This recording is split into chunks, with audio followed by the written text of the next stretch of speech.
You are listening now. 이철희 우리 정치 show. 이철희 우리 정치 show. You are listening now. We can't rewind, we've gone too far.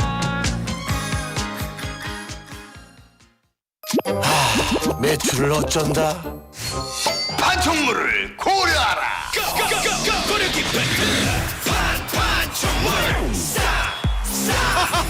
판촉물은 고려 기프트. 공공기관 우선구매 대상 기업 판촉물을 고려하라.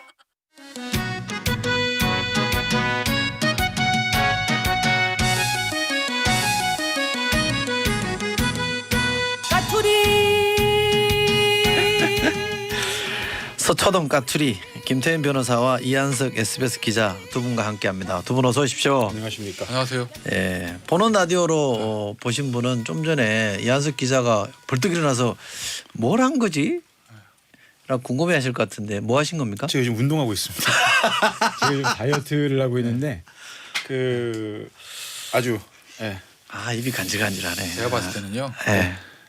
마이크 켜놔야 돼요. 뭐 저도 마이크 켜놓으면 안전하진 않습니다. 우리가 이제 마이크 꺼졌을 때 이 백브리핑들의 온갖 얘기들 나오잖아요. 운동을 열심히 하고 있다는 이제 포즈를 운동하신 게 그거예요? 요즘 살을 좀 많이 뺐습니다. 빼셨어요? 예. 몇 킬로? 제가 요즘 한 5kg 정도. 한 2주에. 그럼 몇 킬로 목표세요? 제가 지금 한 80kg 초반인데 제가 한 60kg 한 후반 정도까지만. 그럼 한 20킬로 빼야 된다고요? 한 15kg 정도 제가 빼볼 생각인데. 지금부터 추가로 추가로 빼볼 생각입니다. 화이팅입니다. 꼭 감사합니다. 빼십시오. 예. 쉽진 않을 겁니다. 예. 고 박원순 서울시장 성추행 의혹 고소인이 있는 거니까요. 이분이 변호인이 나와서 이분의 변호인이 나와서 진상규명에 대한 강한 의지를 좀 표명을 했는데 그 문제를 좀 짚어보겠습니다. 발인하는 당일날 나오셔서 이제 그 말씀을 하셨어요. 어떤 이유로 이렇게 하신 거죠? 그러니까 장례 기간 중에 어쨌든 최대한 많이 참았다는 거죠. 기다려 준 거죠. 예. 네. 그러니까 나름대로 이제 본인들은 이제 고소인 입장에서는 최대한 예우를 했고 이제 발인 당일날 그나마 이제 최대한 예우를 했던 거고 그 동안은 기밀 유지가 어려웠기 때문에 어쨌든 오늘이 마지노선이었다. 어제가 마지노선이었다라고 판단했던 것 같고 그래서 부득이하게 어제 오후 2시에 기자회견을 전격적으로 감행했다 이렇게 입장을 밝혔습니다. 네, 요즘 용어를 피해 호소인 이런 용어로 쓰던데 예. 그분의 메시지를 읽어보니까 용서하고 싶었다 이런 말이 나오잖아요. 그게 뭐 죄가 없으니까 용서하겠다는 게 아니라 정말 본인의 진심 어린 사과와 진상규명 법의 심판을 통해서 용서를 해주고 싶었는데 용서하는 절차를 거치고 싶었는데 그 기회마저도 안 줬다는 거잖아요. 그죠? 굉장히 실망스럽다 이런 입장을 냈던데 또 하나 2차 가해를 가하신 분에 대한 추가 고소도 있었잖아요. 그렇죠. 처벌이 돼요? 근데 이제 보면 처음에 이 사건 터지고 그 다음날 아마 다 가지고 계실 거예요. 막 저 메신저로 고소장 요진비담을 쫙 돈 적이 있어요. 네. 네, 다 가짜 뉴스죠? 가짜 뉴스라는 거. 저도 이게 지금 나올 리가 없다. 이거는 저 누군가 만든 거. 지금 나올 수 있는 게 아니다 이런 것들이. 그리고 또 사진도 돌았어요. 이분이 그분인데 그거 아니랍니다 둘 다. 어제 이제 저 변호사도 저 김재련 변호사도 나 인터뷰하면서 어제 기자회견하면서 그거 돌고 있는데 그거 아니다 그렇게 얘기를 했습니다. 그러니까 이 부분에 대한 것들도 이제 고소를 하고 경찰에 처벌하겠다고 그러는데 이제 이거 보면은 이게 일종의 막 찌라시 도는 거고 막 네. 사진 돌고 뭐 이런 것들이 있거든요. 한번 쫙 돌잖아요. 근데 그게 사실은 제가 만약 이한석 기자한테 받아서 예를 들어서 이주열 소장한테 넘기면 둘 다 처벌되는 거거든요. 네. 근데 사실은 원칙적으로 근데 사실 그렇게 해서 처벌하기 시작하면 저희 대한민국 반 이상이 처벌될 수도 있어요. 현실적으로는 이론적으로는. 그래서 이런 경우에는 경찰이 어떻게 하냐면 최초 유포자 그다음에 대량 유포자들 위주로 처벌을 하죠. 현실상. 네. 전 국민을 다 뭐 소환할 수는 없으니까. 그런데 어쨌든 이거 누군가는 최초 유포자가 있을 거거든요. 그 사진도 마찬가지고 고소장이라고 한 것들. 그 최초 유포자는 아마 사안이만큼 조금 법의 심판을 받을 가능성이 좀 있긴 하죠. 어쨌든 불법이니까 하면 안 되는 불법이죠. 거잖아요. 네. 그러니까 포인트는 그 말씀하신 대로 이제 그 이른바 찌라시를 유포한 당사자, 네. 대상자 최초 유포자가 누구냐 그리고 나아가서 이제 슈퍼 전파자가 누구냐 이런 부분에 포커스를 맞춰서 갈 수도 있는데 그 외에도 이제 보통 법리적으로 이제 명예훼손 아니면 이제 모욕죄 정도가 걸릴 텐데 이 외에도 아마 이제 뭐 댓글이라든지 이런 데서 그렇죠. 지나치게 이제 모욕적인 발언을 했던 분들 이런 분들도 아마 주요 처벌 대상이 될 겁니다. 근데 이제 이런 경우에는 아마 그 고소인 측 이제 변호인이 아마 추리겠죠. 근데 굉장히 중대한 사안 정도, 중대한 모욕적인 행위가 어느 정도의 수위냐에 따라서 아마 좀 대상자 경제 추릴 겁니다. 그런 거 하면 안 됩니다. 분명한 거는 불법이고 또 불법을 논의를 하더라도 인간적으로나 도의적으로는 그런 거 하면 안 되죠. 경찰이 이 수사를 통해서 진상을 밝힐 방법은 없습니까? 이게 참 애매한 건데 이제 최종 처분을 검찰에서 하는 거잖아요. 검찰 사무규칙 내부 규칙입니다. 이렇게 보면 피의자가 사망했을 때는 공소권 없음 불기소 처분하라 네. 이렇게 돼 있어요. 그러니까 결론은 그렇게 돼야 돼요. 네. 피의자 사망에는 공소권 없음. 근데 이제 결론은 그렇게 내는데 그 중간 과정에 예를 들어 조사를 해가지고 우리가 조사를 해봤더니 고소인 말이 다 맞아. 그런데 피의자가 사망했으니까 공소권 없음 이렇게 하든지 조사해봤는데 고소인 말이 다 틀려. 이건 무고야. 그러니까 고소인을 무고 입건하겠어. 그리고 피의자 사망 공소권 없음 불기소 하든지 과정은 상관없어요. 결론은 그렇게 내라는 거죠. 그러니까 워낙 이게 이제 관심사가 되니까 이론적으로는 한번 우리가 들여다보겠습니다. 결론은 공소권 없음이지만 해도 무리는 아니에요. 왜냐하면 실제로 이제 예전에 문재인 대통령이 장제원 씨 사건인가? 그죠. 그때 아마 외국 갔다 오셔서 기자회견하면서 공소시효가 완성된 거라도 실체관계를 밝혀라 이렇게 얘기한 적이 있단 말이죠. 네.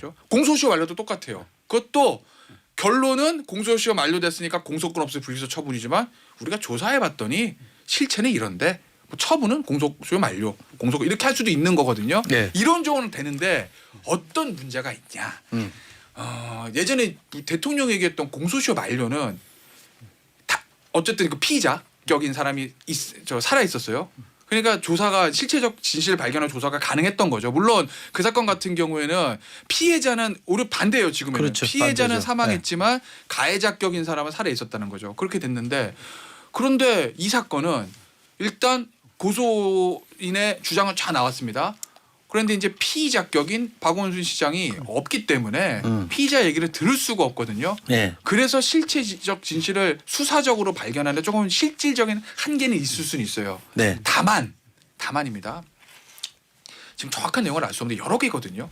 지금 고소인 이제 어제 변호사 보면 근데 보면 증거가 인증이라고 해요. 우리가 진술. 그건 뭐냐면 고소인의 진술에만 의존하는 게 있고 물증이라고 합니다. 그건 뭐냐면 어제 보니까 그 텔레그램 메시지 이런 거를 고소장 제출하기 전에 개인적으로 포렌식했다고 하거든요. 거기 뭐가 나왔다면 물증이 받쳐진 거는 실체적 진실을 발견하기 쉬울 거예요.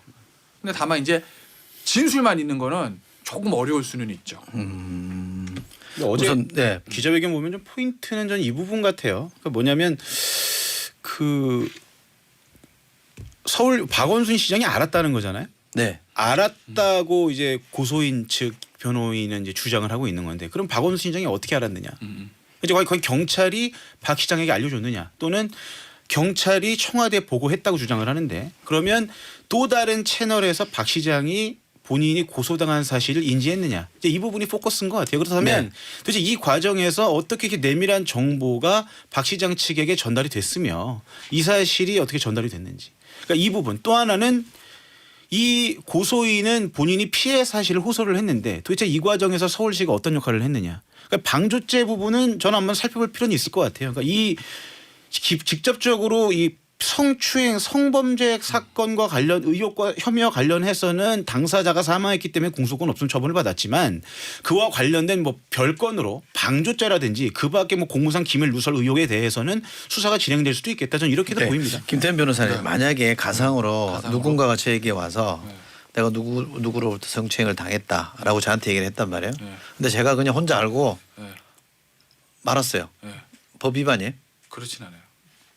방조를 좀 엄격하게 보죠. 그러니까 예를 들어 그래요? 그럼 예를 들면 이제 동승자를 음주운전 처벌한다고 하잖아요. 아니 그럼 예를 들면 그러니까 음주운전 그냥 방조도. 지인이면 그런데 네. 만약 상급자이거나 네. 업무상 관계자가 침묵하면 그건 어때요? 그래서 저는 침묵만 가지고 방조죄하기는 조금 그래요? 결과적으로는 쉽지는 않다고 봐요. 왜냐하면 이제 우리가 판례가 좀 엄격하게 네, 있군요. 방조죄 같은 경우 왜냐하면은 말을 해야 되는 의무를 부과하는 건 아니거든요. 네. 그렇기 때문에 방조죄는 쉽지는 않은데 다만 이제 이한석 기자 얘기하는 그거예요. 이제 조사를 하게 돼 방조죄 보면 조사를 하게 되면 조사를 해봤더니 방조죄까지는 아니더라. 결과는 그렇게 나오더라도 그 와중에서 사실관계가 팩트 파인딩이 되거든요. 네. 그 부분을 얘기를 하는 거죠. 그런 형태로 해서 진실을 밝힐 수는 있다. 다만 이제 아까 제가 말씀드렸던 대로 피의자격 피고소인이 피의자인 이제 피의자입니다. 사실은 현실적으로 고소가 됐으니까 뭐 박원순 시장이 사망했기 때문에 그렇기 때문에 그 얘기를 들을 수 없다라는 게 약간 현실 이론이 아니라 현실적인 한계는 있을 수는 있죠. 그래서 제가 확실히 물증이 있는 거. 만약에 저보고 경찰 조사라고 하면 저보고 수사 결과 발표라고 하면 예를 들어서 뭐 진술만 있는 거 고소는 이렇게 진술을 하고 있으나 뭐 그 부분은 피의자에게 들어서 우리가 사실과 확인할 수 없습니다. 그다음에 고소인이 주장하는 부분 중에서 변호인이 제출했던 뭐 물증이 있는 것들은 이 물증 때문에 이렇게 확인했습니다. 하나하나씩 이렇게 나눌 수는 있죠. 확인되는 것, 확인할 수 없는 것. 알겠습니다. 그러니까 사실 검찰의 의지만 있으면은 저는 왜냐하면 왜 해볼 필요가 있냐고 하면 피해자도 피해자지만 만약에 아니라고 하면 아니면 박원순 시장 명예의 문제도 있으니까 네. 저는 어떤 형태로든지 저는 조사를 한번 살펴보는 게 맞다고 봐요. 경찰이든 청와대든 고소 내용이 네. 유출됐다면 그것도 처벌받죠. 이게 처벌받고 네. 공무상 비밀 누설이고 우리가 네. 이제 성범죄 볼 때요. 법원에서 영장 청구하면 검찰 영장 줘 법원 영장 치잖아요. 네.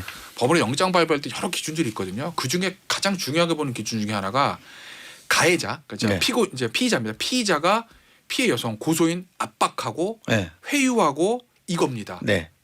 그 실제 제가 경험에서 말씀드리는 거예요. 예. 예를 들어서 피해자 입장에서 고소당한 피의자 입장에서 보면 어떻게 이제 합의를 봐야 되잖아요. 그렇죠. 그리고 대부분 이제 성범죄가 지인인 경우들이 많거든요. 그러니까 연락처도 아는 경우도 있고 계속 연락해가지고 뭐 합의 보자고 뭐 이럴 수가 있단 말이죠. 그걸 검찰이건 법원에서 제일 문제 삼는 거예요.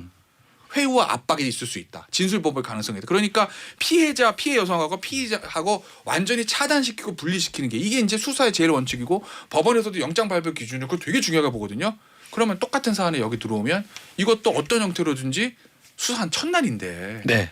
피고소인이 박원순 시장에 들어가면 안 되는 거죠. 그거는. 네. 그거는 형법적으로도 뭐 공무상 비밀 누설 문제도 있지만 나중에 예를 들어서 이제 그 만약에 박원순 시장이 그렇게 안 돼서 조사가 진행됐다고 하면 상당히 불리한 정황이에요. 네.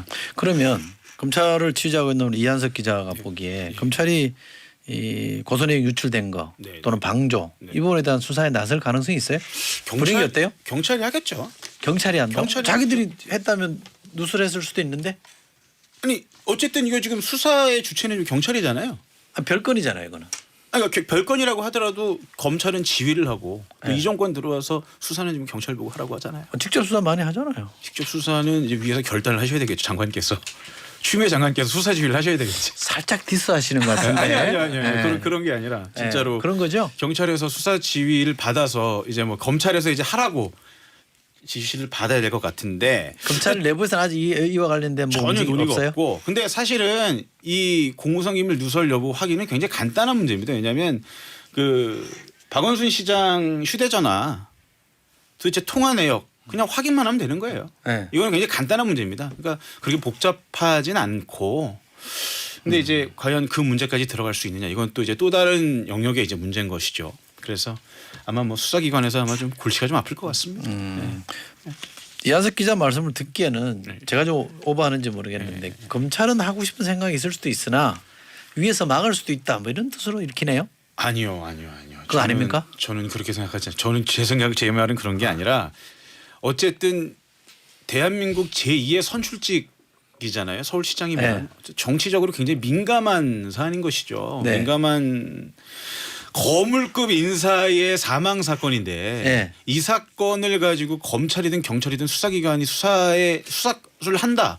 대단히 부담스럽다라는 얘기 말씀을 드리는 겁니다. 이게요. 사실 이제 사망한 피의자가 어쨌든 하여튼 피의자는 이제 용어를 쓰겠으면 어쨌든 피고소인이긴 하지만 지금 결론은 그렇게 날 테니까 네. 공소권 없으면 피의자 피고소인이라 그러면 되잖아요. 뭐 그럴까요? 지금 단계에서는. 그렇죠. 뭐 피고소인. 어쨌든 뭐 피고소인의 박원순 전 시장 이 정치적 거물이잖아요, 사실은. 그죠? 선출직 넘버 2고. 그래서 그런 건 이게 정치적인 어떤 영향력이나 이런 거 안 따져볼 수가 없는 건데 만약에 이게요. 경찰이 청와대에 보고 안 하고 그냥 경찰이 우리 조사만 했고 아직 청와대 보고하기 전이었는데요라고 하면 유출됐을 가능성이 경찰에서 유출될 가능성이 크잖아요. 그렇죠. 그럼 검찰이 무조건 들어갔을 거예요, 사실은. 아. 검경 간에 그런 미묘한 갈등이 아하. 있거든요. 근데 이제 이게 경찰이 청와대 보고를 했어요. 네. 경찰이 청와대 보고하는 건 당연한 겁니다. 그 네. 직책 규정 그렇게 해야 되는 거예요. 예. 그러면 유출된 데가 경찰이라면 청와대잖아요. 예. 그럼 둘 중에 하나예요. 그럼 청와대를 들어가야 될 수도 있어요. 검찰 부담스럽죠. 그러니까 안 움직이는 거라고 저는 보고 이렇게 설명하니까 이해가 되네요. 좀 쉽게 하세요. 그걸 그렇게 어렵게 얘기를 해. 예, 저처럼. 죄송합니다. 예. 자 그러면 두 분이 서초동 까투리시니까 법의 관점이 아무래도 많이 강하실 거 아니에요, 그죠? 법의 논리가 법의 관점, 법의 논리가 강하실 분인데 두 분이 그런 관점에서 볼 때 민주당의 대응 어떻게 보세요? 정치부 출입도 하셨잖아요. 갑자기 이 안희정 예, 전 지사 예, 그리고 오거돈 오거돈 전 시장, 네. 또 이제 박원순 시장 이제 그 아직까지 그 혐의가 확정 유무 아니면 이제 이런 건 좀 차이가 좀 있습니다만 어쨌든 뭐 비슷한 의혹들로 비슷한 스캔들로 네. 좀 논란이 좀 불거져 있는 사안들인데 약간 좀 대응하는 방식들 좀 차이는 좀 있다. 네. 이제 이런 부분을 놓고 그 지지층의 어떤 대응 방식이랄까요? 분명히 좀 차이는 존재한다. 그리고 네. 당의 대응도 좀 차이가 있다. 예를 들어서 안희정 전 지사 일이 불거졌을 때 당시에 대표가 추미애 대표였습니다. 네. 그때 보도가 모 언론사에서 방송이 나가는 당일날 추미애 대표가 바로 당일날 출당 조치를 했습니다. 네. 그런데 이제 뭐 박원순 시장 이제 일이 불거진 당일날 사고가 벌어진 당일날 대응 다음날 뭐 이해찬 대표의 뭐 기자 언론을 상대로 한 발언이라든지 이런 대응들을 보면 비교적 대단히 좀 온정적이었죠 상대적으로. 또 여성들에 대한 어떤 좀 이런 반응들도 좀 대단히 좀 기류가 좀 달랐고요. 네. 저는 이런 것들이 향후 좀 이렇게 결과적으로 보면 이제 내년 4월에 이제 재보선을 앞두고 있지 않습니까? 재보선을 앞둔 민주당의 어떤 그 빅픽처가 아니냐. 뭘 이렇게 길게 얘기해요? 예, 아주 조심스러워서 그렇지. 뭘 조심스러워요? 아니, 그 출입처 문제도 걸려 있으니까 조심스러워. 그건 공격 저한테 받을까 물어보셨어요. 공격 받을까봐. 정치부장 안 하면 되지. 이제 내년 재보선을 앞두고 이제 이런 문제가 있습니다. 간단히 설명드리면 제가 보는 관점은 뭐냐면 민주당 입장에서는 내년에 서울시장, 부산시장 후보를 내야 되는 거예요. 근데 당원 당규상 이게 민감한 사안, 커다란 대형 사고가 터졌을 때 말이죠. 후보를 낼 수 없도록 당원 당규에 이게 명시가 돼 있단 말이에요. 그러니까 요컨대 예. 이한석 전 정치부 출입도 했고 지금 법조를 출입하고 있는 이한석 기자가 보기에 민주당의 대응은 실망스럽다 이거 아닙니까? 자 대답 안 하시는 걸로 하고 그럼 김태현 변호사 간략히 전 좀 상황 판단 잘못한 것 같은데. 네. 그러니까 민주당이 이제 당을 운영하면 정무적인 판단을 함에있어 지지층 결집이 최선의 가치라는 건 저도 뭐 이해는 해요. 뭐 왜냐하면은 대부분 집권 세력의 몰락은 지지층의 분열부터 시작된 거잖아요. 역사를 보면. 그래서 그걸 안 하기 위해서 지지층을 항상 데리고 가겠다라는 그 모토가 머릿속에 있는 걸 아는데 이번 사건 좀 얘기가 다르다는 거죠. 거기다가 민주당 그동안 성인지 감수성 얘기 많이 했던 거에 비추어 보면 조금 드라이하게 갔어야 되지 않을까? 그냥 개인적인 추모 정도의 입장만 밝혔어야지 의원들이 거기 나와서 마이크 앞에서 뭐 약간 박원순 전 시장을 두둔하는 듯한 그 발언들은 뭐 지지층은 뭐 일부 지지층은 좋아했을 수는 있겠습니다. 중도 유권자들한테는 상당히 마이너스가 갔을 거다. 알겠습니다.